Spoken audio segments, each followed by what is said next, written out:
شنوندگان کنجکاو تلویزیون بهارستان، این است برنامه با هم می‌یابیم از شبکه دوست داشته شما.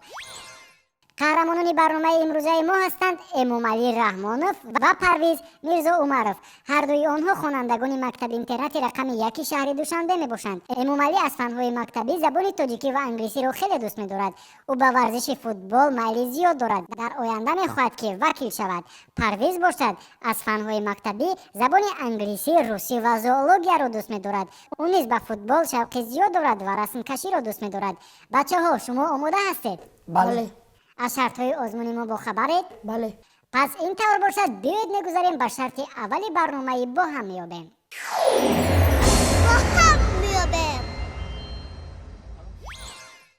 سوال اول در شرط یکم چنین است: اولین شده کدام طبقه اجتماعی پیدا شده است؟ ا دهه، ب قبیله، و اویله، گ جامعه. پروفسور رابر ما با این سوالی داده شما به یگان معاشرت جواب میگردونه. با فکری هر دوی ما اولین طبقه این چی قبیله میباشد. ما با این جواب خود باوری کامل داریم. اگر شما معاشرت نکرده باشید پس از کجا فکری دوستتان را فهمیدید؟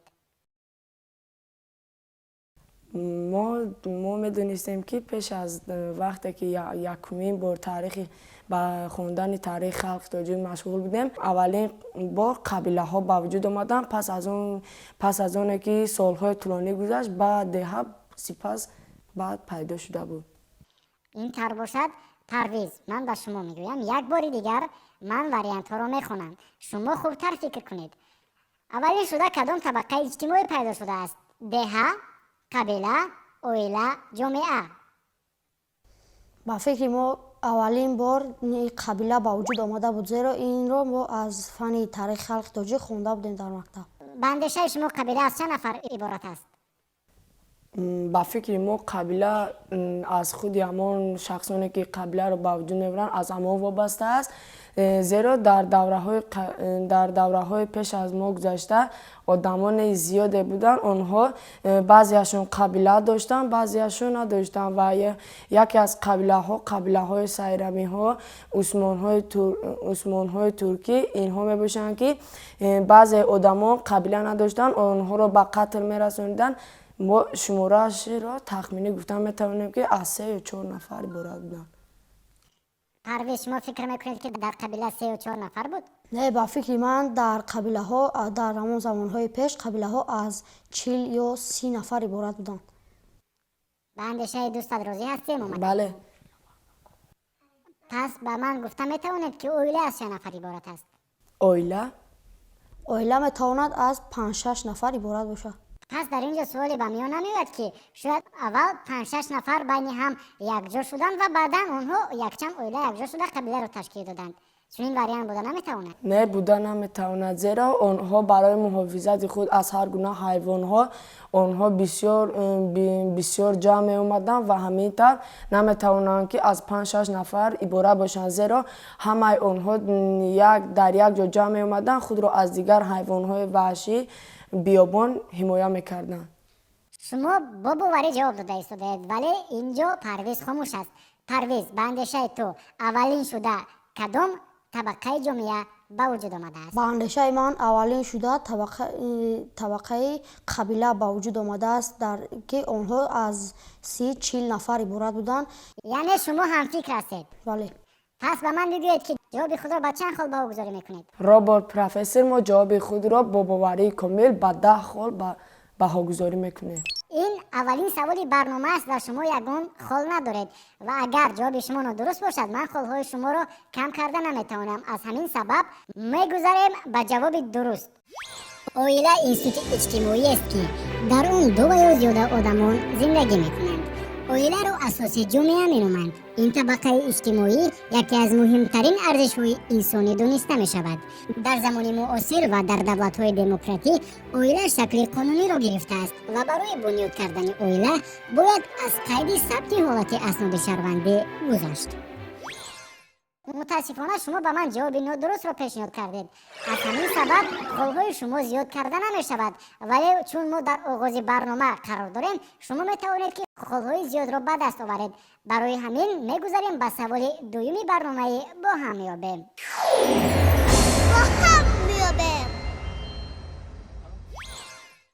کدام از ویتامین های زیرین موجود نیست؟ A ویتامین K، B ویتامین L، و ویتامین P و G ویتامین Z. شما درباره ویتامین ها معلومات دارید؟ бале мо аз фани ботаника биология дар бораи витаминҳо каме маълумот дорем. ба фикри мо аз ҷавобҳои пешниҳодкардаи шумо витамини з мавҷуд нест. امومالی تو کدام فکر رو داری؟ من هم به فکر هم صنفم راضی هستم و باوری دارم که وریانت آخران شما ز ویتامین موجود ندارد. برای چی شاید ویتامین K و یا اینکه L وجود نداشته باشد؟ ما این جواب را تخمینا پیشنهاد کردیم. شما نیست پرویز؟ бале جواب خود را به چند خال واگذاری میکنید؟ мо ҷавоби худро ба 10 хол богузор мекунем. امومالی راضی هستی با هم صنفت؟ بله به فکر پرویز راضی هستم. این طور باشد با دقت باشید. من جواب درست را میخونم. ویتامین L و یا L کارنیتین با امینوکیسلوت ها مانند است. این ویتامین برای مبادله چربی در بدن و زیاد نمودن قوه هنگام تبادل آن خدمت میرساند. به گروه ویتامین های P فلاوونوئید ها داخل می شوند. این نوع ویتامین ها در ساحه داروسازی و C استفاده می گردند. ویتامین K و یا K از لیپوفیل ها و گیدروفوب ها عبارت است. این ویتامین برای سینتز کردن سفیده ها و معتدل گشتن گردش خون خدمت می رساند. همزمان برای مبادله ماده های در موشک ها و سالم بودن گرده ها نیز سهم می گذارد. از میان وریانت های پیشنهاد شده وریانت Z موجود نیست. آفرین بر شما 10 خال خود را به دست آوردید. با دست آوردن 10 خال ما میگذاریم به سوال سومی برنامه با هم میابیم. آماده هستید؟ بله. با هم میابیم. با دقت باشید. سوال چنین است: کدام از جانوران زیرین مغز سر ندارد؟ A ستاره بحری، B مار، و ماهی، G کالیبری. شما درباره این جانوران معلومات دارید؟ بله ما کم در درس گذشته که ما پیش گذاشتیم درباره ستاره بحری موضوع خواندیم که آن در بر زندگانی میکند. این مار اینها باشد مغزی سر دارن اما ستاره بحری مغزی سر ندارن. واقعا چنین است؟ بله. мо дар дарси гузаштаи зоология инро хондем. کالیبری چگونه جانور است؟ کالیبری جانور است که در آب شنا میکنه. به اندیشه شما چی پرویز؟ ба андешаи ман низ чунин аст. شما درست قد میکنید. کالیبری یک نمودی پرنده می باشد. پرنده خردی هست که با از همه زیاد پر میزند. شما چون این پرنده رو مشاهده نمودید؟ بله ما در عالم حیوانات این معلومات را شنیده بودیم و از خاطر برآورده بودیم. پس به اندیشه شما کالیبری میتواند که مغز سر داشته باشد؟ بله به فکر ما میتواند کالیبری مغزی سر داشته باشد. یعنی شما به جواب پیشینه‌تان قطعی می‌ایستید و گفتنی هستید که از بین این جانوران ستاره بحری مغز سر ندارد. همین طور؟ بله. جواب خود را به چند خال واگذاری میکنید؟ ҷавоби худро мо ба 10 хол богузор мекунем. اگر جوابتان درست باشد 10 خالی که شما دارید از دست میدهید. راضی هستید؟ بله. این طور باشد با دقت باشید. من جواب درست را میخونم. ستاره های بحری جانوران عجایب آبی به شمار می روند. سبب چنین نامگذاری شدن آنها این شکلشان می باشد. حجم ستاره های بحری گوناگون بوده می تواند از 2 سانتی متر تا 1 متر. این جانوران حیرت آور یک خصوصیت عجیب دارند. آنها می توانند قسم های خردی بریده شده و یا زخمی شدهشان را برقرار سازند. دلیل دیگری عجیب دایر به ستاره های بحری آن است که آنها مغز سر ندارند. واقعا شما درست قید کردید. آفرین به شما. خوابای عمومی شما برابر شد به 20. ما باشه میگذاریم به سوال چهارمی برنامه با هم میابیم.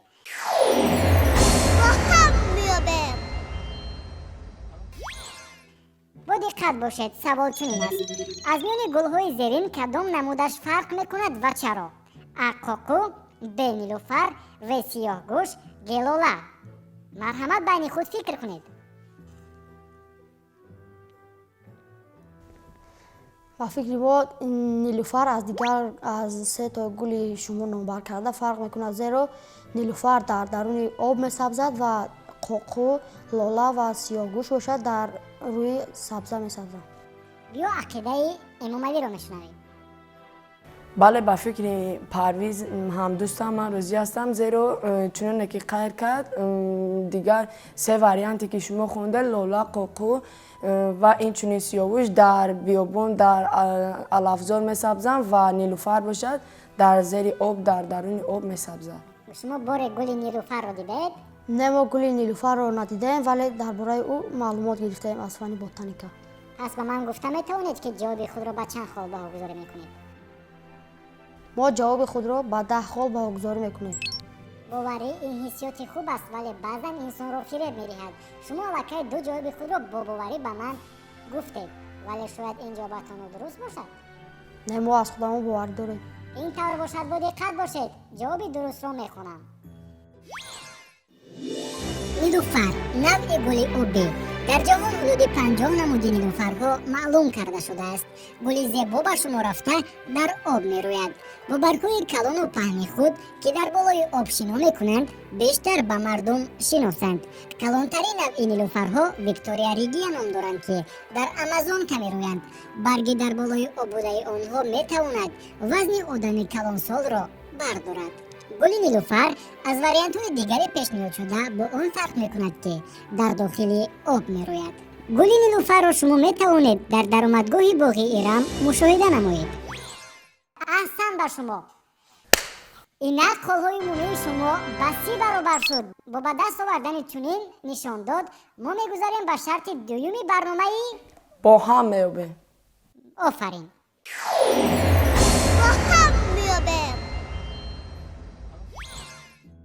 шумо дар бораи шарти дуюми барномаи бо ҳам меёбем маълумот доред? бале. бале. дар ин шарт ман ба шумо далелҳоро пешниҳод мекунам ва шумо бояд ба ман бигӯед, ки ин далелҳо дурустанд ва ё нодуруст. инак бо диққат бошед. далели аввал дар шарти дуюм чунин аст: дар ҷумҳурии Тоҷикистон уқёнус мавҷуд нест. ба андешаи шумо ин далел дуруст аст ва ё нодуруст? робот профессор, мо ин саволро ба ягон мусоҳиба ҷавоб мегардонем. дар Тоҷикистони азизи мо афсӯс ки уқёнус мавҷуд нест, зеро Тоҷикистони мо масоҳаташ ба ғунҷоиши уқёнусҳо роҳ намедиҳад.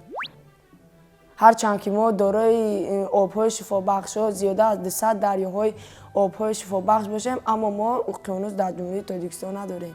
офарин ба шумо, далелҳои хуб овардед, аммо ба андешаи шумо воқеан масоҳати Тоҷикистон имконият намедиҳад, ки дар он уқёнус набошад? бале, дигар давлатҳои бузурге аз давлати мо дида ҳастанд, ки дар онҳо ҳарчанд дарёҳои калон бошад, онҳоро уқёнус гуфта наметавонанд, зеро мо дар дунё ҳамагӣ 4 уқёнус дорем, ки онҳо аз берун аз давлатҳо ҷойгир шудаанд дар харита. давлати мо ки Тоҷикистон ном дорад, дар соҳили уқёнусҳо ҷойгир нест. шумо барои ман маълумоти хело ҳам хуб додед. яъне ман гуфта метавонам, ки шумо бо ин ҷавобатон қонеъ ҳастед, ҳамин тавр? бале. пас ба ман бигӯед, ҷавоби худро ба чанд хол баҳогузорӣ мекунед? мо ҷавоби худро ба 10 хол баҳогузорӣ мекунем. намеҳаросед, ки шояд нодуруст бошад? не, мо аз худамон боварӣ дорем. ин тавр бошад, бо диққат бошед. ҷавоби дурустро мехонам.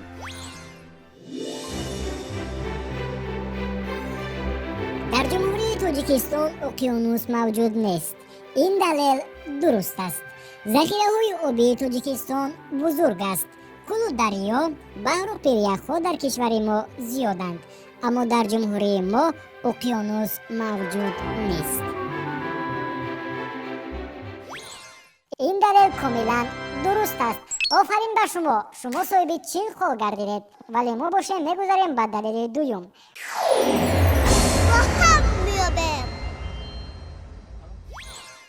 далели дуюм чунин аст: дар сайёраи замин 5 материк мавҷуд аст. ин далел ба андешаатон дуруст аст ва ё нодуруст? ба андешаи мо ин далел нодуруст аст.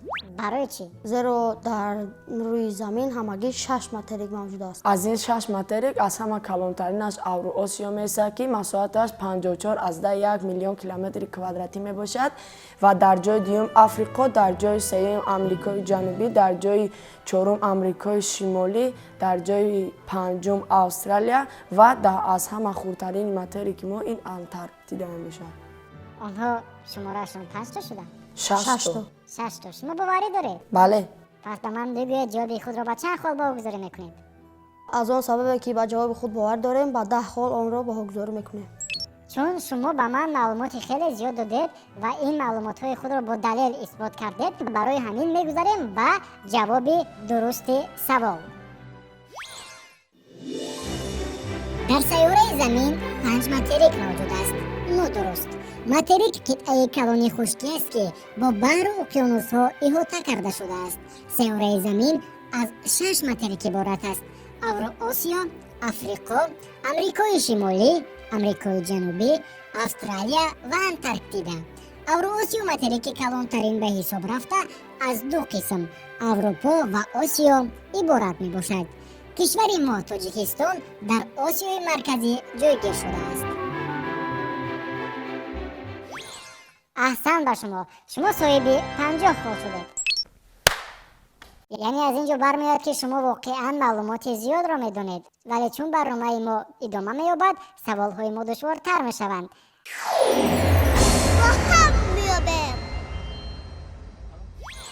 мегузарем ба далели сеюми шарти дуюм. лимпопо ин номи дарьё мебошад. ба андешаатон ин далел дуруст аст ё нодуруст?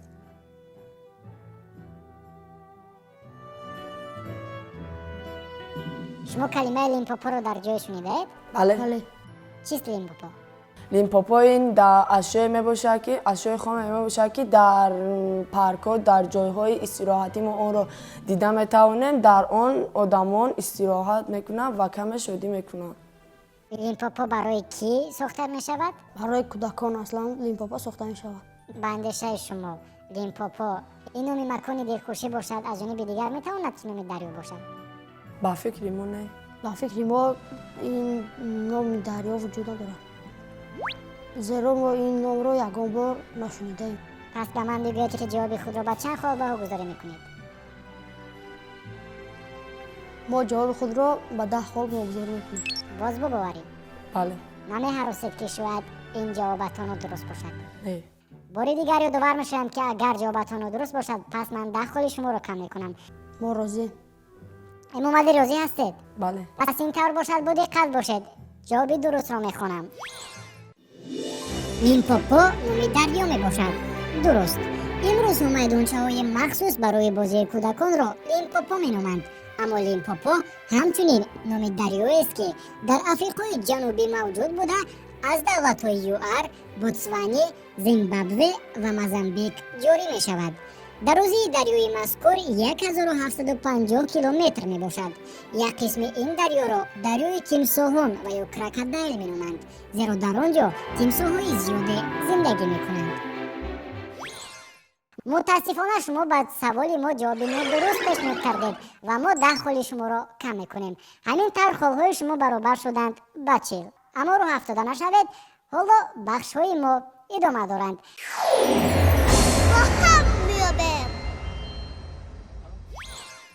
далели навбатиро бароятон мехонам. сутунмӯҳраи уштурҳо шакли кӯфонҳояшонро дорад. ба андешаатон ин далел дуруст аст ё нодуруст? шумо далелро фаҳмидед? бале. дар далел чӣ гуфта мешавад? мо дар далел чунин гуфта шуд ки яъне сутунмӯрае ки уштур дорад ба ҳамон шакли кӯфоне ки ӯ ба мисли қуллаҳо омадааст, ҳамин тавр аст. ба фикри мо ин далел нодуруст аст. барои чӣ? барое ки мо дар яке аз маълумотҳои дар зоология хондаем ки ҳайвонот ба ду гурӯҳ ҷудо мешаванд: сутунмӯҳрадор ва бесутунмӯҳра. уштур сутунмӯҳрааш ба мисли кӯфонҳояш дида намешавад. шумо низ чунин фикр мекунед Парвез? ҳале ман низ чунин фикр дорам. яъне шумо фикр мекунед ки дар кӯфонҳои уштур сутунмӯҳра нест? не, сутунмӯҳраи уштур шояд рост бошад. шояд. яъне шумо тахмин мекунед ҳамин тавр? бале.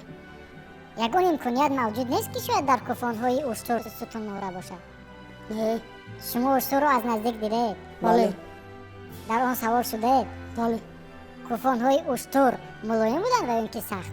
дар бисёр ҷойҳо ман дидам ки кӯфонҳои уштур мулоим ҳастанду баъзе ҷойҳо онҳо қатъ мешаванд. ҷавоби охирини шумо далели пешниҳод намудаи ман дуруст аст ё нодуруст? нодуруст. боварӣ доред? бале. با من گفتم میتوانید که جواب خود را با چند خواب واگذاری میکنید؟ با چند خواب؟ ما جواب خود را با 10 خواب واگذاری میکنیم. اگر 10 خواب شما کم کرده شود شما نمیرنجید؟ نه ما نمیرنجیم زیرا حالا شرط‌های دیگر در پیش است. شاید شما یک مرتبه از 10 خواب کمتری رو انتخاب میکنید. نه ما با یکدیگر قول دادیم که فقط 10 را انتخاب میکنیم. در نتیجه زیاد انتخاب نمودن رقم 10 شما میتوانید که خوابهایتان رو کم کنید. شما فکر نمیکنید؟ ما با باوری ده. پس اختیار در دست خود شماست. من جواب درست را میخونم. ستون مهره اشترها شکل کلونهایشان را دارند. نادرست. اشتر جانوری شیرخور به شما رفته آن را کشتی بیابان مینامند، زیرا این جانور مدت دور و دراز میتواند به آب و غذا بیابانها را طی سازد. بعضی نفران به آن عقیده هستند که در کوفانهای اشترها آب ذخیره شده است، اما این عقیده نادرست است. عقیده آنی که ستون مهره اشترها شکل کوهانهایشان را دارند نیز نادرست میباشد. ستون مهره این جانور راست است.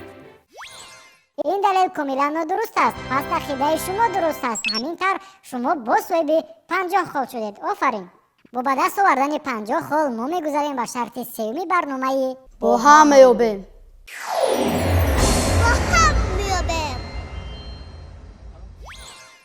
امام علی و پرویز، شما به من قید کردید که برنامه با هم میابیم را بسیار تماشا میکنید. پس شما به بینندگان ما گفته میتوانید که شرط سوم چگونه شرط است؟ در برنامه‌های بسیار شما دیدیم که در شرط سوم بعضی عکس‌ها آورده می‌شود که از آن تغییرات‌ها رو می‌یابیم و باز بعضی هست که کلمه‌های از دورش عبارت می‌باشند. در برنامه امروزه من برایتان 10 کلمه رو پیشنهاد میکنم. این کلمه ها با هجاها جدا کرده شدند ولی جایهای آنها عوض کرده شده است. یعنی ما هجاهای کلمه ها رو در اول در آخر عموما آنها رو پریشان کردیم و شما باید این کلمه ها رو خوانید و شکل درستی آن را در دوام 1 دقیقه به من پیشنهاد کنید. هر قدر که شکل درستی آنها رو به من پیشنهاد کردید همان قدر خالهای شما زیاد شدن میگیرد. در نتیجه شکل درست 1 کلمه رو برای من پیشنهاد کردن شما صاحب 1 خال میشوید. شرط برایتان فهمو هست؟ بله. این طور باشد با دقت باشید. وقتی شما شروع شد. مشکل کشا یکمش. آفرین. خانواده. 2 کلمه. مهرگان. 3 کلمه و 3 خال. پایافزال. 4 کلمه و 4 خال. آفرین به شما. بزرگ جوسه. 5 کلمه. همینطور 5 خال. کلاه پوش. آفرین 6 کلمه. دلکشا. 7 کلمه.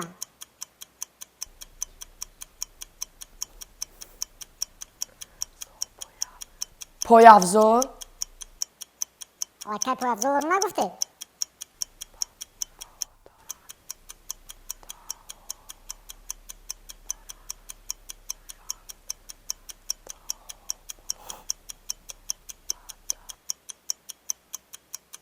پرویز،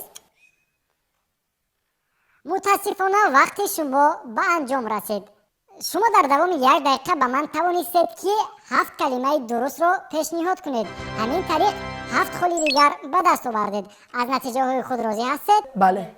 شکل درست کلمه ها رو برای شما پیشنهاد میکنم. مشکل کشا، خانواده، مهرگان، پایافزال، بزرگ جثه، کلاه پوش، دلکشا، پرنده ها، به انتظامی و تیرماه. یعنی شما نتوانستید که شکل درست کلمه های پرنده ها به انتظامی و تیرماه را یابید.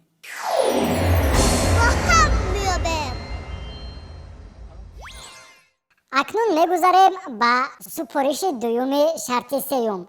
چون که خود شما قید کرده در این سپارش من برای شما دو رسم را نشان میدهم. این 2 رسم به هم دیگر خیلی هم مانندند ولی میان آنها فرق وجود دارد. شما به من باید این فرق را نشان بدهید. شرط برایتان فهم است؟ بله. برای یافتن این فرق من به شما 1 دقیقه وقت میدهم. در رسم 10 فرق است. اگر شما به من 10 فرق را یافته دهید پس صاحب 10 خال میشوید. راضی هستید؟ بله. پس شروع میکنیم. дар ин ҷо гург ҳарди чашмонашро аст, дар он ҷо як чашмаш, як фарқ як. дар ин дар ин ҷо ҷо шапалак аст, дар он ҷо нест, дар ин ҷо дарахт аст. ду се фарқ ва се хоб. гулҳои дастонашон фарқ мекунад, дар ин ҷо гули кабуд аст, дар он ҷо нест. чор хоб. дар ин ҷо шими ҳамон гург сабз аст, дар он ҷо сурх. офарин панҷ хоб. дар ин ҷо як гул аст, дар он ҷо бошад ду гул. дар назди духтарча. бале. офарин. дар дарахт як то нахели мева аст, дар он ҷо нест. боварӣ доред. ранги ба мисли меваи санҷоба дар ин ҷо аст, дар он ҷо нест. ҳафт хоб. дар ин ҷо ҳаво абр аст, дар он ҷо нест. бале шумо ба ман фарқи дурустро пешниҳод кардед. ҳамин тариқ 8 хол гирифтед. бале офарин ба шумо. ҳамин тариқ ин фарқи охирини мушоҳида намудаи шумо аст ва шумо 8 холи дигар ба даст овардед. аз натиҷаҳои ба дастовардаи худ розӣ ҳастед? бале. аҳсан ба шумо. шумо тавонистед ки холҳои умумии худро ба 65 баробар кунед. ба андешаи шумо ин натиҷаи хуб аст ё на? ба андешаи мо ин натиҷаи хуб аст. парвиз ту чӣ фикр дорӣ? ба андешаи ман низ ин натиҷаи хуб аст. дар ин ҷо барномаи мо ба поён мерасад. шумо метавонед ки дар охири барнома ақидаҳои худро ба бинандагони мо бигӯед. мо аз холҳои гирифтаи худ розӣ ҳастем ва аз ҷавобҳои нодуруст гардонидаи худ низ хафа нестем. мо дар ин ҷо аслан барои санҷидани дониши худ омадем ва мо хурсанд ҳастем ки соҳиби 65 хол гаштем ва мо ба дӯстону ҳамсабақони худ гуфтанӣ ҳастам ки ба телевизиони Боҳористон омада дониши худро бисанҷанд, дар барномаи бо ҳам меёбем. шумо чӣ гуфтанӣ ҳастед? ман аввалан ташаккури худро ба телевизиони Баҳористон мерасонам ва инчунин ба нафароне ки имрӯз моро даъват карданду мо дар ин барнома дониши худро ба пуррагӣ санҷидем ва аз ин аз шумораҳои холҳои худ розӣ ҳастем ва саволҳое ки мо дар ин ҷо ҷавоби дуруст гардонида натонистем огаҳӣ ёфтем ва ба ҳамсабақону ҳамсолони худ чунин гуфтанӣ ҳастам ки вақтҳои холигии худро омада дар ин ҷо бо барномаи бо ҳам меёбем гузаронам ва аз донишу малакае ки чӣ қадар дорам хабардор шавам. ба ин восита мо метавонем ки аз донишҳои худ бохабар бошем. аҳсан ба шумо бачаҳо. ман низ фикр мекунам ки шумо яке аз беҳтарини иштирокчиёни барномаи мо будед. агарчи холҳои шумо ба мисли холҳои баъзе иштирокчиёни мо хело ҳам баланд набуд, вале шумо тавонистед ки дар рафти ҷавоб додан маълумот ва далели хубро ба ман пешниҳод кунед ки ин низ шарти хеле муҳим аст ва боз як чиз дигарро қайд намудан зарур аст ки шумо ҳангоми ҷавоб додан ба саволҳои ман бо боварӣ онҳоро ҷавоб додед. аз ҳамин сабаб ман ба шумо офарин мегӯям. бинандагони азиз ёдовар мешавем ки дар барномаи имрӯзаи мо парвиз ва эмомалӣ иштирок карданд. шумо низ метавонед ба мисли онҳо дар барномаи мо иштирок кунед. инҷо мерасем ба фарҷоми барномаи бо ҳам ёбем. хайр то барномаҳои оянда кунҷкобу зирак бошед.